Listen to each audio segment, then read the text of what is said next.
കേരളത്തിലെ കോൺഗ്രസ് പാർട്ടിയെ സംബന്ധിച്ചിടത്തോളം ഏറെ നിർണായകമായ ഒരു തെരഞ്ഞെടുപ്പ് കാലഘട്ടത്തിലേക്കാണ് നീങ്ങുന്നത്. 2025 നടക്കുന്ന തദ്ദേശ തെരഞ്ഞെടുപ്പിലും 2026 നടക്കുന്ന നിയമസഭാ തെരഞ്ഞെടുപ്പിലും കോൺഗ്രസ് നയിക്കുന്ന UDF എന്ന രാഷ്ട്രീയ മുന്നണിക്ക് വലിയ വിജയമുണ്ടായില്ലെങ്കിൽ മുന്നണിയുടെ നിലനിൽപ്പും കോൺഗ്രസിന്റെ രാഷ്ട്രീയ ഭാവിയും സംസ്ഥാനത്ത് അനിശ്ചിതത്വത്തിലാകും എന്ന കാര്യത്തിൽ തർക്കമില്ല. യഥാർത്ഥത്തിൽ കേരളത്തിലെ കോൺഗ്രസിനെ നയിക്കുവാൻ നിയുക്തരായിരിക്കുന്നത് രണ്ട് പ്രധാന പദവികൾ അലങ്കരിക്കുന്ന നേതാക്കളാണ്. KPCC അധ്യക്ഷനായ സണ്ണി ജോസഫും പ്രതിപക്ഷ നേതാവായ VD സതീശനുമാണ് ഈ നേതാക്കൾ. KC വേണുഗോപാൽ ഉൾപ്പെടെയുള്ള മുതിർന്ന നേതാക്കളുടെ സാന്നിധ്യം പാർട്ടിയുടെ മുൻപോട്ട് പോക്കിന് സഹായകരമാകുമെങ്കിലും ഈ രണ്ട് പാർട്ടി നേതാക്കൾ തന്നെയാണ് യഥാർത്ഥത്തിൽ പാർട്ടിയുടെ സംഘടനാ സംവിധാനത്തെ ചലിപ്പിച്ചുകൊണ്ട് മുന്നോട്ട് പോകുവാൻ ബാധ്യസ്ഥരായിട്ടുള്ളവർ. പ്രതിപക്ഷ നേതാവ് VD സതീശൻ ഇപ്പോൾ നടത്തുന്ന ചില നീക്കങ്ങൾ പാർട്ടിയുടെ താൽപ്പര്യങ്ങൾക്ക് വിരുദ്ധമാകുന്നു എന്ന റിപ്പോർട്ടുകൾ പുറത്തുവരുന്ന പശ്ചാത്തലത്തിലാണ് ഈ വീഡിയോ പ്രേക്ഷകർക്കായി പങ്കുവെക്കുന്നത്.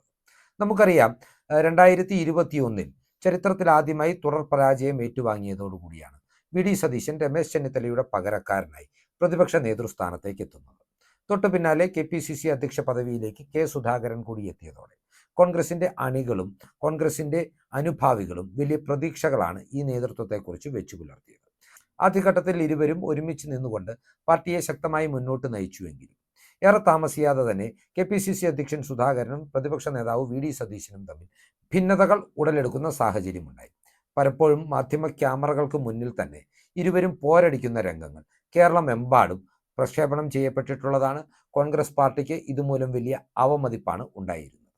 കൃത്യമായ രാഷ്ട്രീയ അവസരം നോക്കി K സുധാകരനെ പദവിയിൽ നിന്ന് പുറത്താക്കുവാൻ കരുക്കൾ നീക്കിയതും VD സതീശൻ തന്നെയാണെന്നാണ് കോൺഗ്രസ് വൃത്തങ്ങളിൽ നിന്ന് ഇപ്പോൾ വരുന്ന റിപ്പോർട്ടുകൾ സൂചിപ്പിക്കുന്നത്. സുധാകരന്റെ ശാരീരികമായ അവശതകൾ ചൂണ്ടിക്കാട്ടി അദ്ദേഹത്തെ പാർട്ടിയുടെ അധ്യക്ഷ പദവിയിൽ നിന്നും മാറ്റി നിർത്തണമെന്ന് വാശി പിടിച്ചത് VD സതീശനാണ്. ഒടുവിൽ സതീശന്റെ ഈ കരുനീക്കങ്ങൾക്കും വിലപേശലുകൾക്കും വഴങ്ങിക്കൊടുത്തുകൊണ്ട് തന്നെയാണ് K സുധാകരനെ മനസ്സില്ലാ മനസ്സോടെയാണെങ്കിലും കോൺഗ്രസ് ഹൈക്കമാൻഡ് മാറ്റുവാൻ തീരുമാനിച്ചതും അദ്ദേഹത്തിന് പകരക്കാരനായി സണ്ണി ജോസഫിനെ നിശ്ചയിച്ചത്. യഥാർത്ഥത്തിൽ സണ്ണി ജോസഫിന് പകരം ആന്റോ ആന്റണിയെ ഈ പദവിയിൽ പ്രതിഷ്ഠിക്കണം എന്ന ആഗ്രഹമായിരുന്നു VD സതീശനുണ്ടായിരുന്നത്. കാരണം തൻ്റെ റബ്ബർ സ്റ്റാമ്പായി പ്രവർത്തിക്കുന്ന ഒരു KPCC അധ്യക്ഷനെ നിയമിച്ചുകൊണ്ട് പാർട്ടിക്കുള്ളിൽ സർവാധിപത്യം ഉറപ്പിക്കുക എന്ന ലക്ഷ്യവുമായിട്ടാണ് VD സതീശൻ മുന്നോട്ട് പോയിരുന്നത്. എന്നാൽ അപ്രതീക്ഷിതമായി പാർട്ടിക്കുള്ളിൽ നിന്ന് ആന്റോയുടെ പേരിനെതിരെ എതിർപ്പുകൾ ഉയർന്നു വന്നതോടെ അതേ സമുദായത്തിൽപ്പെട്ട സണ്ണി ജോസഫിനെ സുധാകരന് കൂടി സ്വീകാര്യനായതുകൊണ്ട് കോൺഗ്രസ് ഹൈക്കമാൻഡ് KPCC അധ്യക്ഷ പദവിയിലേക്ക് നിയമിക്കുകയായിരുന്നു. സണ്ണി ജോസഫിനൊപ്പം 3 വർക്കിംഗ് പ്രസിഡന്റുമാരെയും പാർട്ടി നിയമിച്ചു. ഇതിനുശേഷം ഏറെ നാളത്തെ ചർച്ചകൾക്ക് ശേഷമാണ് ടീം സണ്ണി ജോസഫിന് വേണ്ടി രൂപപ്പെടുത്തിയ ഒരു KPCC ഭാരവാഹി പട്ടിക പുറത്തു വന്നിട്ടുള്ളത്. ഈ KPCC ഭാരവാഹി പട്ടികയിൽ VD സതീശന് വലിയ അതൃപ്തിയുണ്ട് എന്ന സൂചനകൾ പുറത്തു വരുന്നുണ്ട്. അനർഹരായ നിരവധി ആളുകളുടെ പേരുകൾ സതീശൻ ഈ പട്ടികയിൽ ജനറൽ സെക്രട്ടറിമാരായി ഉൾപ്പെടുത്തണമെന്ന് ആവശ്യപ്പെട്ടിരുന്നുവെങ്കിലും കോൺഗ്രസ് ഹൈക്കമാൻഡ്, പ്രത്യേകിച്ച് ദീപാദാസ് മുൻഷി നടത്തിയ വിലയിരുത്തലുകളുടെ അടിസ്ഥാനത്തിലാണ് ഈ പേരുകൾ ഒഴിവാക്കപ്പെട്ടത്.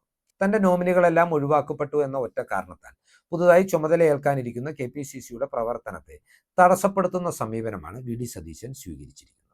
3 ദിവസം മുമ്പ്, അതായത് ബുധനാഴ്ച, സംസ്ഥാന തലസ്ഥാനത്ത് KPCC യോഗം ചേരാനിരുന്നതാണ്. KPCC യോഗത്തിൽ KPCC അധ്യക്ഷനും പ്രതിപക്ഷ നേതാവും കോൺഗ്രസ് വർക്കിംഗ് കമ്മിറ്റി അംഗങ്ങളും ഉൾപ്പെടെയുള്ള നേതാക്കളും പുതുതായി തിരഞ്ഞെടുക്കപ്പെട്ട എല്ലാ ഭാരവാഹികളും പങ്കെടുക്കുമെന്ന റിപ്പോർട്ടുകൾ മാധ്യമങ്ങളിലൂടെ പുറത്തു വന്നപ്പോൾ താൻ ഈ യോഗത്തിൽ പങ്കെടുക്കുമെന്ന കാര്യത്തിൽ തീർച്ചയില്ല എന്ന് സണ്ണി ജോസഫിനെ ഫോണിൽ വിളിച്ച് VD സതീശൻ അറിയിച്ചു എന്നാണ് കോൺഗ്രസിന്റെ അണിയറകളിൽ നിന്ന് ഇപ്പോൾ പുറത്തു വരുന്ന സംസാരം.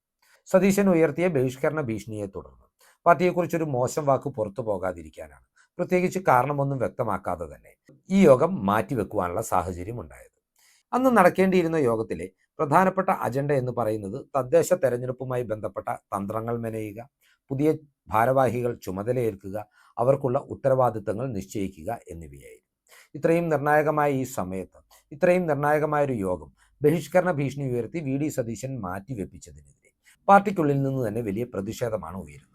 ചുമതലയേൽക്കാൻ കഴിയാതെ പോയിട്ടുള്ള KPCC ഭാരവാഹികൾക്കും യോഗത്തിൽ പങ്കെടുക്കുന്നതിന് വേണ്ടി തലസ്ഥാനത്ത് സന്നിഹിതരായിരുന്ന കോൺഗ്രസിന്റെ മുതിർന്ന നേതാക്കൾക്കുമെല്ലാം പ്രതിപക്ഷ നേതാവിനോട് വലിയ രീതിയിലുള്ള അതൃപ്തിയുണ്ടെന്നാണ് അറിയാൻ കഴിയുന്നത്.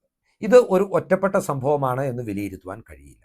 കാരണം ഏറെക്കാലമായി പാർട്ടി വേദികളിൽ നിന്ന് ഒരു അപ്രഖ്യാപിത ബഹിഷ്കരണം VD സതീശൻ പ്രഖ്യാപിച്ചിരിക്കുകയാണ്. പാർട്ടിയുടെ പല പരിപാടികളിലും അദ്ദേഹത്തിന്റെ സാന്നിധ്യം ഉറപ്പാകുന്നില്ല. എന്നാൽ മുന്നണി എന്ന നിലയിൽ സംഘടിപ്പിക്കുന്ന പരിപാടികളിലെല്ലാം മുന്നണിയുടെ ചെയർമാനായ വി.ഡി. സതീശൻ പങ്കെടുക്കുകയും ചെയ്യുന്നുണ്ട്. യഥാർത്ഥത്തിൽ കോൺഗ്രസ് പാർട്ടിയെ ദുർബലപ്പെടുത്തുന്ന സതീശന്റെ ഈ സമീപനത്തോട് പാർട്ടി കേന്ദ്ര നേതൃത്വത്തിനും സംസ്ഥാന നേതൃത്വത്തിലെ മിക്ക നേതാക്കൾക്കും അണികൾക്കും വലിയ പ്രതിഷേധമാണുള്ളത്. പാർട്ടിയെ ഒരു ഏകാധിപതിയെ പോലെ നിയന്ത്രിക്കുവാനുള്ള വി.ഡി. സതീശന്റെ ശ്രമങ്ങൾ തന്നെയാണ് ഇവിടെ പാർട്ടിക്ക് ബുദ്ധിമുട്ട് സൃഷ്ടിക്കുന്നത്. നമുക്കറിയാം, കെ സുധാകരനെ മാറ്റിയതിനു ശേഷം സണ്ണി ജോസഫ് വരുമ്പോഴും വി.ഡി. സതീശന് പ്രശ്നങ്ങളുണ്ടെങ്കിൽ അത് സതീശന്റെ മാത്രം പ്രശ്നമാണ്, നേരെ മറിച്ച് പാർട്ടി പദവി വഹിക്കുന്ന നേതാക്കളുടെ പ്രശ്നമല്ല. വി.ഡി. സതീശനും സണ്ണി ജോസഫും തമ്മിലുള്ള ശീതയുദ്ധം അവസാനിപ്പിക്കുവാൻ മുൻകൈ എടുത്തുകൊണ്ട് AICC ജനറൽ സെക്രട്ടറി, കേരളത്തിന്റെ ചുമതലയുള്ള ജനറൽ സെക്രട്ടറി ദീപാദാസ് മുൻഷി വ്യാഴാഴ്ച തലസ്ഥാനത്തെത്തിയിരുന്നു. സണ്ണി ജോസഫും വി.ഡി. സതീശനും അന്ന് തലസ്ഥാനത്ത് തന്നെ ഉണ്ടായിരുന്നു. ഇരുവരോടും ഒരു യോഗത്തിനെത്തുവാൻ, ഇരുവരെയും ഒരുമിച്ചിരുത്തി സംസാരിക്കുവാൻ എത്തിച്ചേരണമെന്ന് ദീപാദാസ് മുൻഷി ആവശ്യപ്പെട്ടപ്പോൾ വി.ഡി. സതീശൻ അതിന് തയ്യാറാകാതെ മുഖം തിരിക്കുകയായിരുന്നു എന്നതാണ് വസ്തുത. സണ്ണി ജോസഫ് തന്റെ സന്നദ്ധത അറിയിച്ചിട്ടും പ്രതിപക്ഷ നേതാവ് ഇതിന് തയ്യാറാകാതിരുന്നത് പാർട്ടിക്ക് മേലുള്ള അദ്ദേഹത്തിന്റെ സമ്മർദ്ദ ശ്രമമായി വേണം വിലയിരുത്തുവാൻ. ദീപാദാസ് മുൻഷി ഈ വിവരങ്ങൾ കോൺഗ്രസ് ഹൈക്കമാൻഡിനെ അറിയിച്ചിട്ടുണ്ടെന്നും അറിയാൻ കഴിയുന്നുണ്ട്. ഇതിനു തൊട്ടു മുമ്പ്, ഏതാനും ആഴ്ചകൾക്ക് മുമ്പ്, കോൺഗ്രസിന്റെ പാർലമെന്ററി കാര്യ യോഗത്തിലും വി.ഡി. സതീശനെതിരെ വലിയ രീതിയിലുള്ള വിമർശനങ്ങൾ ഉയർന്നു വന്നിരുന്നു. പാർലമെന്ററി പാർട്ടി യോഗത്തിൽ വി.ഡി. സതീശൻ സംസാരിച്ച ശേഷം ഏകപക്ഷീയമായി യോഗം അവസാനിപ്പിക്കുവാനുള്ള അദ്ദേഹത്തിന്റെ തീരുമാനത്തിനെതിരെ Muvattupuzha MLA Mathew കുഴൽനാടനും Karunagappally MLA CR മഹേഷും പൊട്ടിത്തെറിച്ചുകൊണ്ടാണ് പ്രതികരിച്ചത്. വി.ഡി. സതീശന്റെ ഈ നിലപാട് മൂലമാണ് സഭയ്ക്കുള്ളിൽ പ്രതിപക്ഷത്തിന് ഏകോപനമില്ലാതെ പോകുന്നുവെന്ന് ഈ യുവ നേതാക്കൾ തുറന്നടിച്ചുവെന്നും മാധ്യമ റിപ്പോർട്ടുകൾ പുറത്തു വന്നിട്ടുണ്ടായിരുന്നു. ഏതൊക്കെയാണെങ്കിലും എല്ലാവരെയും ഒരുമിച്ച് ചേർത്ത് മുന്നോട്ട് കൊണ്ടുപോകുവാൻ വി.ഡി. സതീശന് സാധിക്കുന്നില്ല എന്നതാണ് യാഥാർത്ഥ്യം. ഈ യാഥാർത്ഥ്യം നിലനിൽക്കെ തന്നെയാണ് കെ.സി. വേണുഗോപാൽ എന്ന ദേശീയ നേതാവിന് സംസ്ഥാന രാഷ്ട്രീയത്തിൽ പ്രസക്തി വർദ്ധിക്കുന്നത്. വി.ഡി. സതീശനെ സംബന്ധിച്ച് മുസ്ലിം ലീഗ് ഉൾപ്പെടെയുള്ള ഘടകകക്ഷികൾക്കും ചില അതൃപ്തികളുണ്ട്. എന്നാൽ ഇവരെയെല്ലാം സംബന്ധിച്ചിടത്തോളം സർവ്വസ്വീകാര്യനായിട്ടുള്ള നേതാവാണ് കെ.സി. വേണുഗോപാൽ. അതിനാൽ വി.ഡി. സതീശന് പകരക്കാരനായി കേരളത്തിലെ UDFന്റെയും കോൺഗ്രസിന്റെയും നായകനായി, ഒരുപക്ഷെ മുഖ്യമന്ത്രി സ്ഥാനാർത്ഥിയായി തന്നെ കെ.സി. വേണുഗോപാൽ കടന്നു വരുവാനുള്ള സാഹചര്യങ്ങളും ഇതിനാൽ തന്നെ ശക്തമാകുകയാണ്. പാർട്ടിക്ക് മേൽ സമ്മർദ്ദം ചെലുത്തുക, സമവായ നീക്കങ്ങളിൽ നിന്ന് മാറി നിൽക്കുക എന്നത് സതീശന്റെ സ്ഥിരം ശൈലിയാണ്. നമുക്കറിയാം, കെ സുധാകരൻ KPCC അധ്യക്ഷനായിരുന്ന സമയത്ത് ഇരു നേതാക്കളും തമ്മിൽ വലിയ ആശയഭിന്നതയുണ്ടായപ്പോൾ ഇരുവരെയും ഒരുമിച്ചിരുത്തി ഒരു പത്രസമ്മേളനം നടത്തുന്നതിനെക്കുറിച്ച് ദീപാദാസ് മുൻഷി ആ ഘട്ടത്തിൽ ആലോചിച്ചിരുന്നു. എന്നാൽ ഇതിനും വഴങ്ങാതിരുന്നത് വി.ഡി. സതീശൻ തന്നെയാണ്. അങ്ങനെ തന്റെ പിടിവാശികൾക്ക് മുമ്പിൽ പാർട്ടി മുട്ടുമടക്കണമെന്ന നിലപാടുമായി വി.ഡി. സതീശൻ മുന്നോട്ട് പോകുമ്പോൾ ഇനി അത് വകവെച്ച് കൊടുക്കേണ്ട കാര്യമില്ല എന്ന തീരുമാനത്തിലേക്ക് കോൺഗ്രസ് നേതൃത്വവും എത്തിച്ചേരുകയാണ്. പ്രതിപക്ഷ നേതാവായി വി.ഡി. സതീശനെ തുടരാൻ അനുവദിക്കുമെങ്കിലും 2025 നടക്കാനിരിക്കുന്ന തദ്ദേശ തെരഞ്ഞെടുപ്പിലോ 2026 നടക്കാൻ പോകുന്ന നിയമസഭാ തെരഞ്ഞെടുപ്പിലോ പാർട്ടിയുടെയും മുന്നണിയുടെയും നായകസ്ഥാനം വി.ഡി. സതീശന് ഉണ്ടാവില്ല എന്ന കൃത്യമായ സൂചനകളും ഇപ്പോൾ പുറത്തു വരുന്നുണ്ട്. ഇതിന്റെ കൃത്യമായ ഒരു സൂചനയാണ് പാർട്ടിയുടെ തെരഞ്ഞെടുപ്പ് പ്രചരണ മേൽനോട്ടവും നായകത്വവും രാഹുൽ ഗാന്ധിയും പ്രിയങ്ക ഗാന്ധിയും ഏറ്റെടുക്കാൻ പോകുന്നു എന്ന റിപ്പോർട്ടുകൾ. ഇതോടൊപ്പം തന്നെ കെ.സി. വേണുഗോപാലിനോട് സംസ്ഥാന രാഷ്ട്രീയത്തിൽ സജീവമാകുവാനും ഹൈക്കമാൻഡ് നിർദ്ദേശിച്ചിട്ടുള്ളത് ഈ കാര്യങ്ങൾ മുൻകൂട്ടി കണ്ടുകൊണ്ട് തന്നെയാണ്. വി.ഡി. സതീശനെ സംബന്ധിച്ചിടത്തോളം പറയുമ്പോൾ അദ്ദേഹത്തിന് ആരുമായും ചേർന്നു പോകാൻ സാധിക്കുന്നില്ല എന്ന യാഥാർത്ഥ്യം കോൺഗ്രസ് പാർട്ടിയിലെ നേതാക്കൾക്കിടയിൽ ഇപ്പോൾ ഏകദേശം അരക്കെട്ട് ഉറപ്പിച്ചു കഴിഞ്ഞിരിക്കുന്നു.